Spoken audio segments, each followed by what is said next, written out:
Tim Santons doing an interview for Retro Informer, and this is Sean Rey, who plays the voice of Dani Rojas in Far Cry 6. So, Sean, when did you start doing the motion capture and voiceover work for Far Cry 6?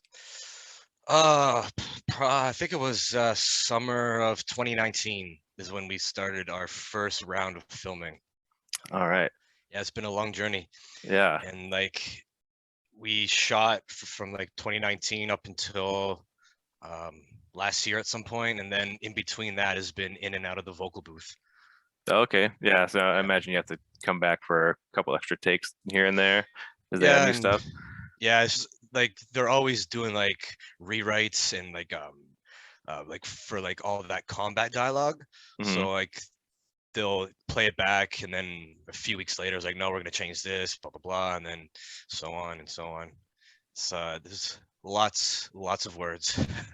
All right. I did read that you and the other voice actor for the Danny, the female Danny, you guys did a lot of your work together so you could get your beats synced up. Was it just you Yeah. two doing your parts, or did you and like Giancarlo Esposito work together, or how did that dynamic work with the other characters? So like yeah, we like in the beginning we didn't have like too much freedom. Like so the way that it would work was we would get like the master shot Hmm. first, and then whoever it was, whether it's me or Anissa, um, whoever did that master shot has to basically hit all those beats at the same time within the same time frame of what that person did. Hmm. So in the beginning, like the director, they would choose who goes first, but then once they saw that like how well we worked together, they kind of like took a step back and let us choose like what scenes we want to master, which ones we prefer to go first, or to go or do the alternate take. Hmm. So um so for that part, it was just basically me and her figuring that out. And then we got to work with Giancarlo like in the same space. He was there for like a week Hmm. in the studio, and he had more freedom to do what he wanted to do because of course he's Giancarlo, right? Yeah. But it was just like it was crazy just being able to get to act with him face to face. He like especially being a fan as Hmm. well. Yeah. So that was pretty wild. So since that started so long ago, had he already been on the Mandalorian at that point? Was that already Oh, out, or was that uh, pre Mandalorian when you were working with him? damn. I don't know actually. I can't remember. But speaking of that, Hmm. I'm wearing Nice, very nice. Mandalorian shirt, but in the form of Red Dead 2. Very If you cool. could see. It's funny that you brought that up. I Nice. knew I had this shirt on for a reason. But That's cool. yeah, I don't remember if if he if if it came out or not. I want to say no. Maybe it was in post production at the time, because when they brought up his name, because like we didn't know who the villain was going to be, like even like through halfway of shooting, like they Hmm. had some ideas for casting that they were playing with, but they never told us who Anton Hmm. was going to be. And I remember it was at this party for Far Cry that we found out is going to be Giancarlo, and I was like, "What? Oh. Holy shit! Yes, yes!" It's Yeah. wild.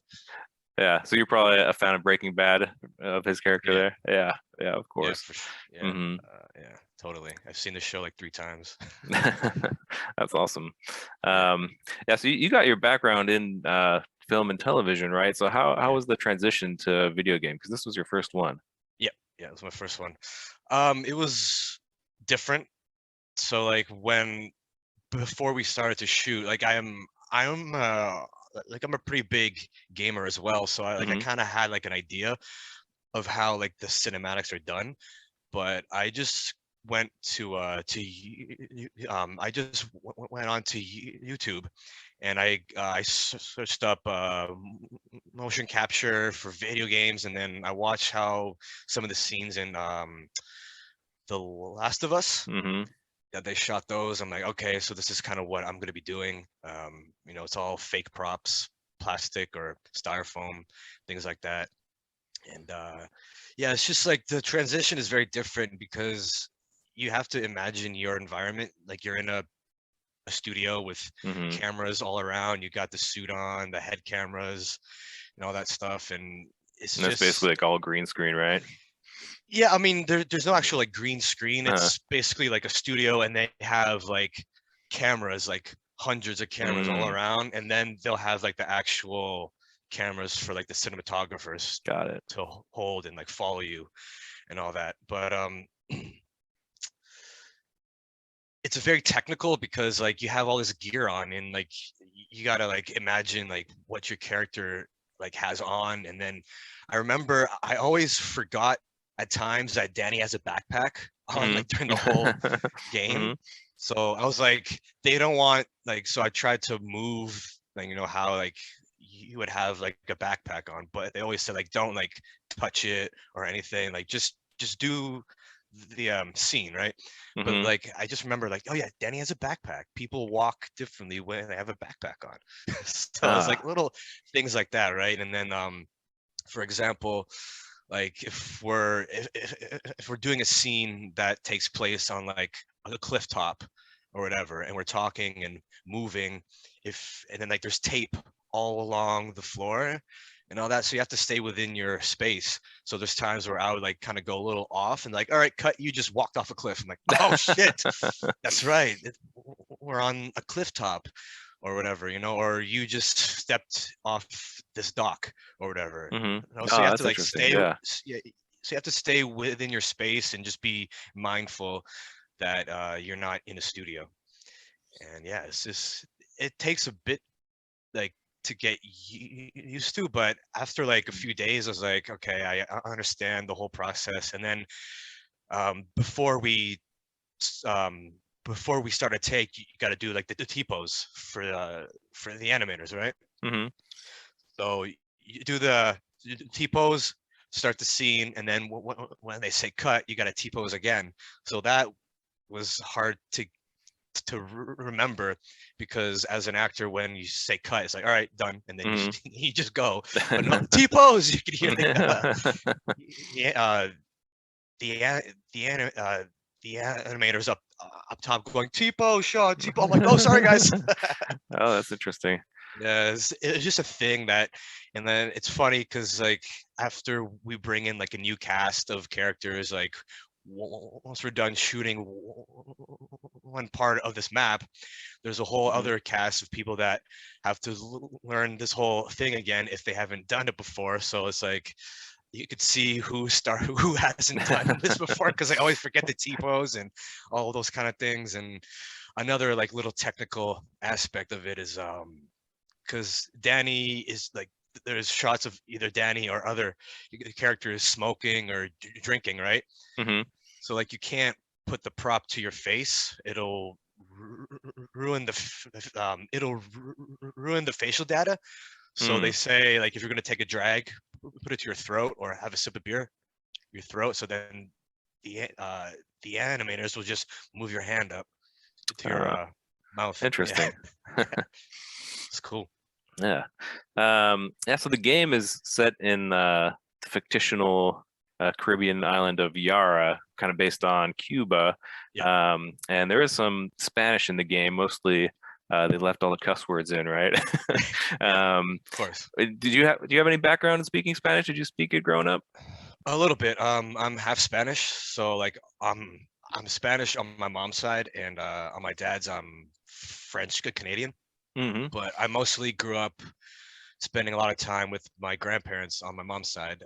So they're from Spain, and I just like I spent a lot of my childhood there, and like um I didn't spend my childhood in Spain. Mm-hmm. They've been in Canada since my mom was a kid, but I spent a lot of time with them, and they would speak like Spanglish, a Hmm. little bit of English and Spanish. So when I was a kid, I would pick it up pretty easily. I don't speak it, but I can understand some of it and all that. And then whenever I'm around Spanish people and they start speaking it, I can kind of understand Hmm. Hmm. a little bit, but not too much.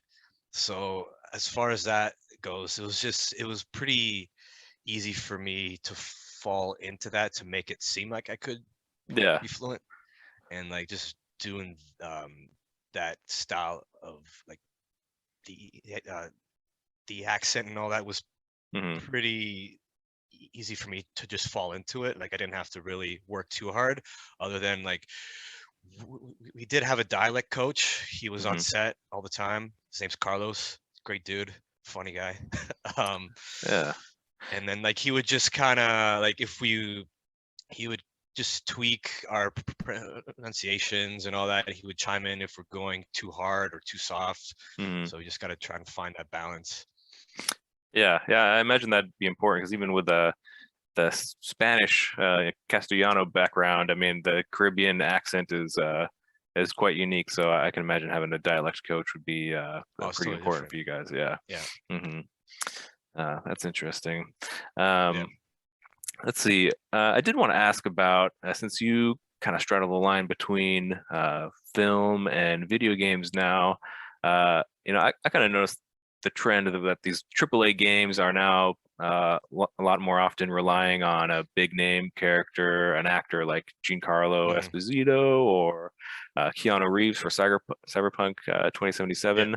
Do you think like that's a trend that's just going to keep going up and up? Like, are AAA games in the future going to require like big actors, like big well-known actors, for the games to be successful? Do you think? Well, I hope so, to be honest, because like it just brings more attention to it, and it kind of like legitimizes video games, because like even nowadays like games are so cinematic that Hmm. um like when I would try to explain what I'm doing to a non-gamer, they're kind of like, huh? Like, what do you mean you're acting in a video game? Uh-huh.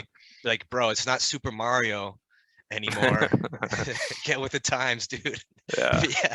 Oh no, it's cool though, like, cause it, and then it kind of just brings more attention to the title and makes people want to check it out, if you're like, especially for like maybe casual gamers who are fans of film or fans of that specific celebrity that's portraying a character. Hmm. But I don't think it, like games would require it, because the video game industry, I think it's doing fine and it's just getting better.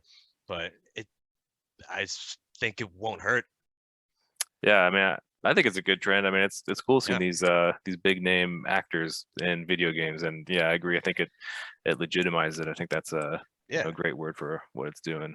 and like films are going along the same way. Like all these, like the the MCU, like it's all Hmm. CGI special effects.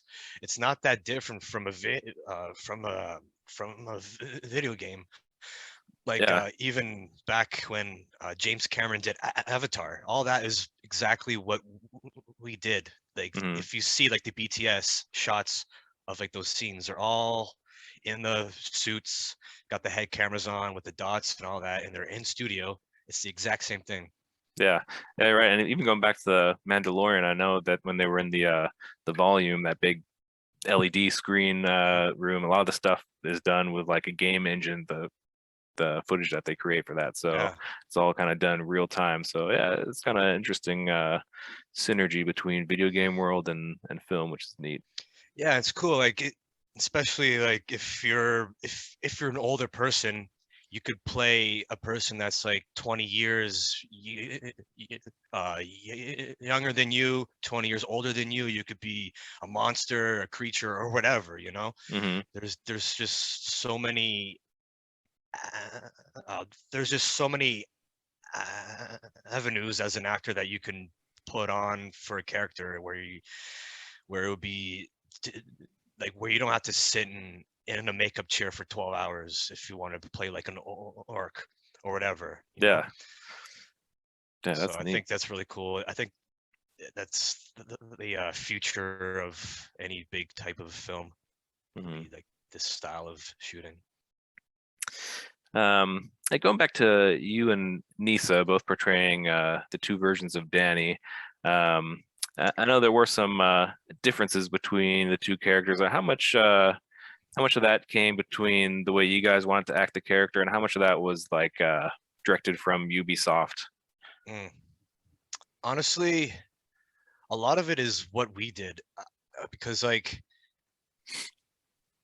they didn't really give us like too much of Danny's personality. Like they give like the background, um, like where Danny came from, Danny, his or her, like the uh, the upbringing and all that. But like the way that we walked and the way that we said our lines, I think that was all us, if Hmm. my memory serves correct. But yeah, I mean, of course, like there were notes from the director and from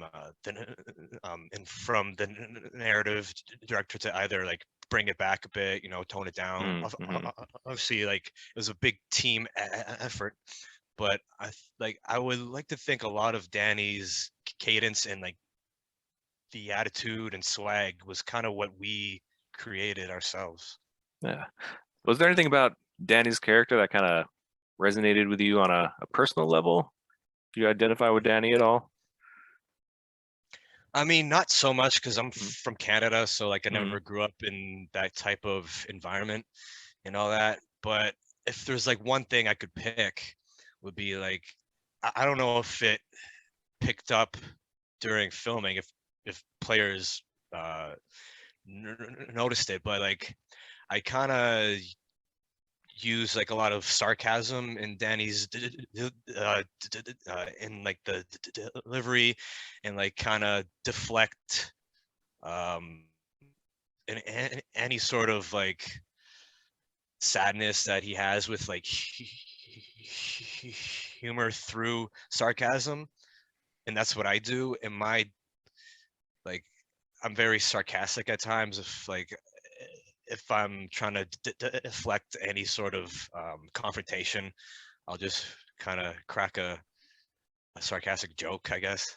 Uh-huh. So I think part of that I brought to Danny Hmm. was that more aggressive sarcasm, I think.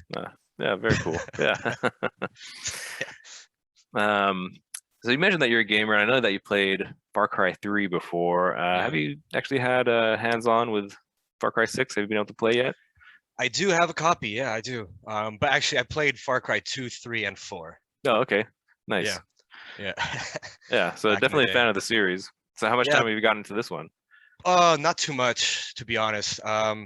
Just been kind of busy, but like, Hmm. I'm still on Isla Santuario. So like Hmm. the first part. Yeah. I haven't really gone too far into it. I've been debating like peeking at some cutscenes. Yeah. Like I saw some of mine, some of Nisa's and stuff, but I guess I'm kind of just savoring it for a bit. Hmm. Yeah. So Well, like, I will definitely go back into it, but yeah, I'm just taking my time. and in film, when you finish, you have like the dailies where you get to see what's done. Do they have some kind of version of that where they can show you the finished product Uh, there? Not really. Like, yeah, so it would take time because Hmm. I do remember like when we would come back for like the next round of shooting and all that, like they would show us some of the work in progress from like the last shoot that took Hmm. place maybe 6 months ago or whatever, right? And it's like, oh yeah, I remember this. So it's like kind of like the rough animations and all that. So it definitely takes time. It's not like there's no like immediate playback, Hmm. right? Okay. Oh, Because that's cool. So, yeah, it would just be like there would be like no animation. It would just be like stick people No, in the okay. very rough draft of it. But Well, yeah, I yeah. do remember seeing some old stuff that so like the whole work in progress type of thing. I was like, okay, now I can kind of imagine what it's gonna look like. This is cool. Hmm. I dig this.